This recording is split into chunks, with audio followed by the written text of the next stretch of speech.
stood side by side in the fight for freedom. Nigeria helped South Africa from apartheid, but today the story has changed. Fear, hatred, and broken trust have divided them. In this documentary, we explore a silent war between two African giants, Nigeria and South Africa. A war not fought with guns but with words, anger, and economic tension. This is the real story behind xenophobia, rivalry, and the call for unity. Long ago, Nigeria stood with South Africa during apartheid. Nigerian leaders, students, and musicians gave money, spoke up, and supported the freedom movement. South Africans saw Nigeria as a true African brother, but what changed? Xenophobia means hatred or fear of foreigners. In South Africa, some citizens believe that foreigners, including Nigerians, take jobs, cause crimes, and bring drugs. These beliefs led to fear, and fear turned to violence. Innocent lives were lost, shops were burned, families were taken. In 2008, xenophobic violence killed over 60 people. In 2015, foreigners were attacked again, including many Nigerians. In 2019, the world watched painful videos of Nigerians being beaten and killed in broad daylight. That year, over 6,600 Nigerians were evacuated back home. The anger was deep. Many Nigerians in South Africa lost their businesses, homes, and loved ones. Some were beaten just for speaking their language.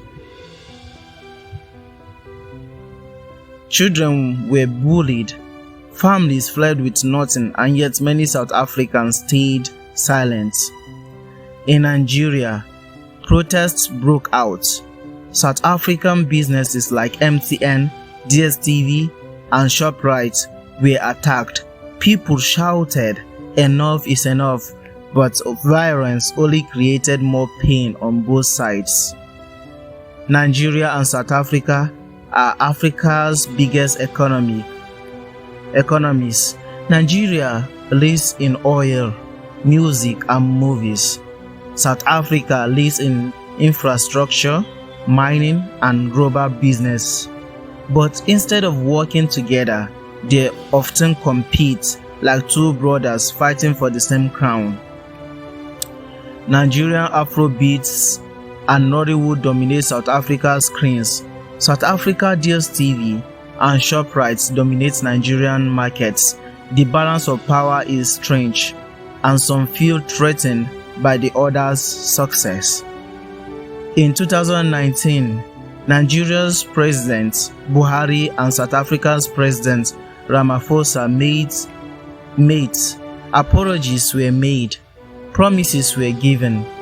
A National Commission was created to build peace, but mistrust remains deep. A Nigerian mother lost her son in Johannesburg. A South African worker was chased from his MTN shop in Lagos. A Nigerian trader returned home with only a backpack and tears. Behind every protest is a human being just like you. Today, thousands of Nigerians still live in South Africa.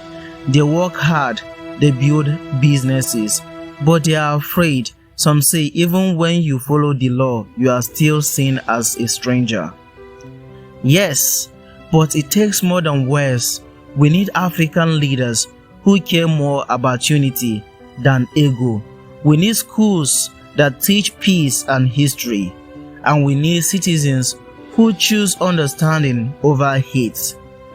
Let us teach the next generation the value of African unity. Let us protect foreigners like brothers. Let us do honest business. Let us stop the media from spreading lies and fear. Let us work as one Africa, not enemies in the same home. This is not just a story about shame, it is a story about truth. Nigeria and South Africa have both made mistakes, but they can also make history by choosing peace, cooperation, and brotherhood. Africa is watching. The world is watching. Will we fight or will we unite? The choice is ours. For more honest African stories, African documentaries, latest gist, subscribe to our YouTube channel, TMI. Too much information.